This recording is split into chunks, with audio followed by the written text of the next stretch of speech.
purpose of this video is to show you how easy it is to convert from a basic display or an enhanced display to the graphic front panel. We'll show the items that need to be selected and which items need to be updated and where to find the part number. Next, we'll walk you through the steps to update the hardware. And finally, updating the settings file prior to writing it back to the UR relay.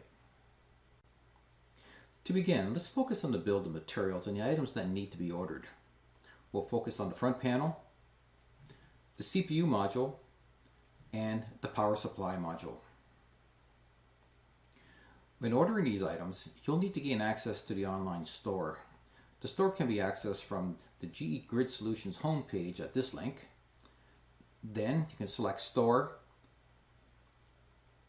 or you can go directly to the store using this link. In the online store search engine, you're going to enter UR-panel-BGR. Once you're there, you will select the graphical front panel that meets your needs. You're going to select things such as the model type, the language, and the mounting. So here at the online store, this is where the screen is going to bring you to. You're going to select Buy Now. And in here, you have the option to go through and select your model type. So here, when we select in the pull down, you can see our different applications or different model types of the universal relay. The first one's to B30, B90. They're in alphabetical order all the way down to the T60. So you would select accordingly. I'm going to select the F60. You're going to select your language in the next field. And the faceplate options, there's only one. You're going to select your horizontal or vertical mount. And the last field is non-selectable as well. There you have it. So this is the order number that you're going to select. If you were going for, say, an N60, then you would select the N60 and you would see that the order code is just a little bit different. The CPU module selection, the UR graphical front panel only works with the 9T, 9U, or 9V CPU modules, and you must have this connector.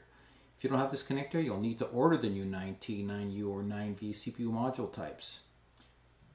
In the online store, you're going to search for your relay type and UR CPU. So for example, you're going to put in F60 UR CPU, or another example of N60 UR CPU. Here you'll be able to select the firmware, the language, the CPU module type, and software options, and etc. After entering the F60 UR CPU into the search engine, we'll select Buy Now.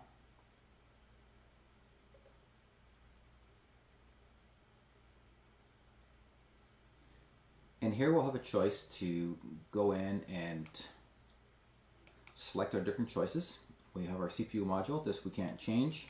The firmware version will be 7.6 or higher.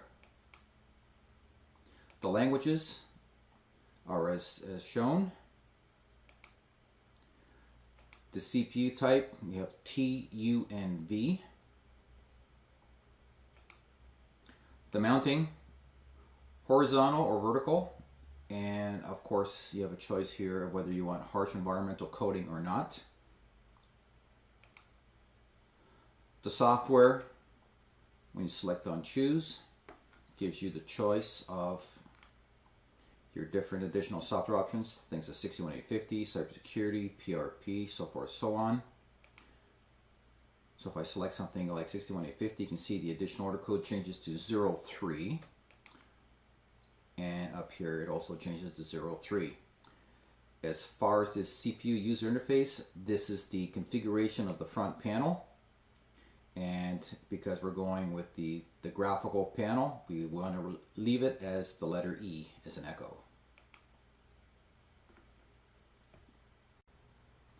Power supply module. Verify your power supply module is type S. If you have a high voltage power supply module type 1H or RH, it must be replaced with the SH model.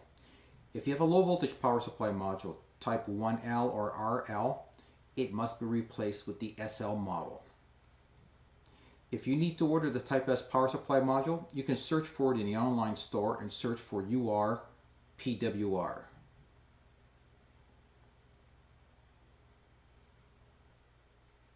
So let's go ahead and select the power supply module. Select Buy Now, and let's go through our choices. There's nothing to change here in the power supply type. The power supply, this is for your control voltage. So there are two levels. There's a high voltage level and a low voltage level for your control voltage choices. And the mounting, this is for the relay mounting, whether you have a horizontal or a vertical mounting relay. So it's either an A or B. The A is the horizontal and the B is the vertical. Now, these power supplies also come with the harsh environmental coating as a standard feature. This concludes the part ordering portion. This video will take us through the steps to convert the F60 enhanced front panel with this order code to an F60 graphical front panel with this order code. So the graphical front panel upgrade procedure will be the same regardless of the UR type. The part numbers of the front panel, CPU module, and power supply module will depend on your relay configuration. We'll convert an F60 with a U-type CPU to a V-type CPU module, and of course the enhanced display with push buttons will be converted to the graphical display. Let's take a look at our bill of materials. We have the F60 graphical front panel, part number F60 F6P-3EH BGR, which includes the F60 front panel, a locking bracket, a hinge bracket, and 4 hex nuts. The F60 CPU module, part number F6M-9VH-03E, where 03 is the software option for 61850. If there's no options, it would be 00E. And finally, the high voltage control power supply UR-SHA. Before we can begin with the hardware upgrade, first thing we need to do is save the settings. So let's go to our device, we'll right click on our mouse, and we'll add the device to the offline window. Select Receive.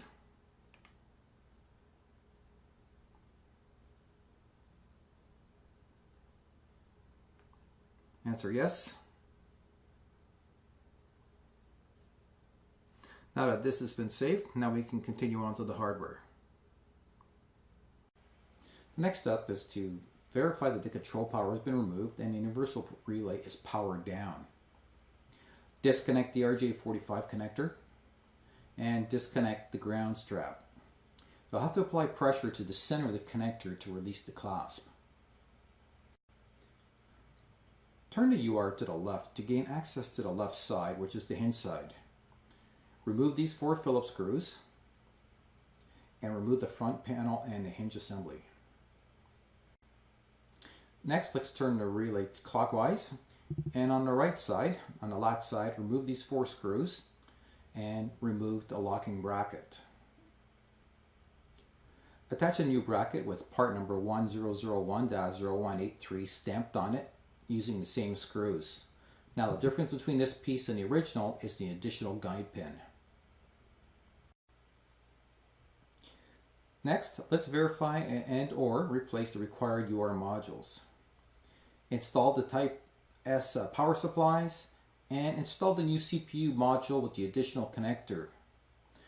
Now, there's a note here. It's recommended to use both handles when extracting or inserting these modules. Next, we'll need to attach the new hinge bracket, part number 1001-0182, to the graphical front panel using the 4 hex nuts with tooth washers. Use a hex driver or socket size 9mm or 11/32. Next, we'll attach the new hinge bracket and graphical front panel to the chassis with 4 Phillips screws. Inside, we can reattach the ground strap and the graphical panel interface cable. With this completed, we can go ahead and apply control power to the universal relay. With the relay powered up, you'll notice that the order code on the home page shows the part number for the CPU module. we'll need to perform the update order code procedure for the CPU to recognize the modules in your UR chassis and to display the correct order code. To perform the update order code procedure starting at the home page, you will need to press the menu tab button. Once you're in this screen, you're going to press the down arrow key until you get down to commands, and then you're going to press enter. In the new menu, you're going to press the down arrow until you get to relay maintenance, then press enter. Then once again, press the down arrow until you get to update order code ? No. Press the enter button and you'll get this new screen. It's going to ask you if you want to update the order code. You're going to use the menu, the navigational down arrow to change it to yes. And then you're going to press the enter key. Now what will happen after this is the relay will reboot. After we finish rebooting, the order code should match the UR configuration. The next thing we'll need to do is to come in here and we're going to load the settings back into the relay, but there's a couple of things that we need to do first. First, we need to have the software update what it thinks it's connecting to. So let's go to the device setup and let's just go in here and read the order code again so it updates the information based on this IP address. There we can see the new order code. Select OK to update the software. Now, with this updated, we can take a look at what the order code is. Now we're going to go in and we're going to convert the original setting that we saved earlier. Let's keep the original configuration. Let's make a copy of it. So let's right click on it and let's make a duplicate and let's work with the duplicate. So here you can see copy of the feeder, and let's go ahead and convert this one. Gives you a little message here. Do you want to start? Yes. So the only thing we're going to do is we're going to change the order code here to match what is here.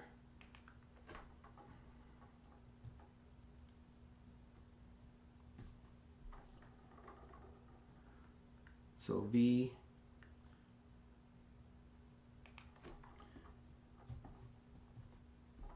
and I believe the rest is the same. One other thing that we need to make sure is that the version number matches what's currently in the relay. So I have to come in and change this as well. Last thing, select convert.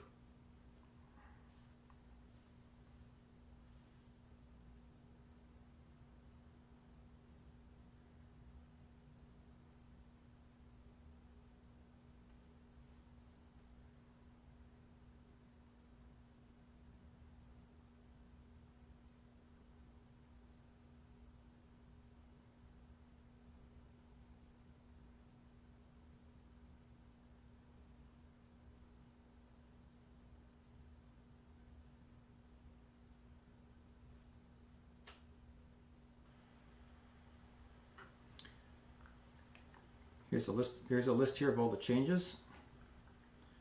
You can review this at your leisure. And the last thing left to do is to write the settings into the relay. So here's our copy. Write settings to device, or you can drag and drop. So let's do this. Write settings to device.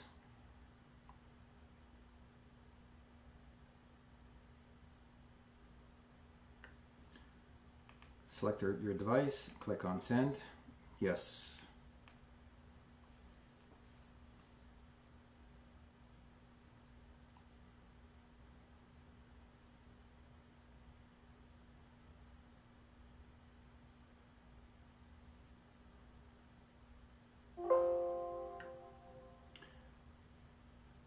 Settings have been updated successfully.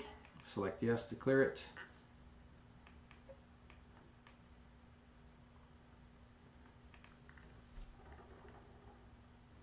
And you'll need to go in and just verify your settings.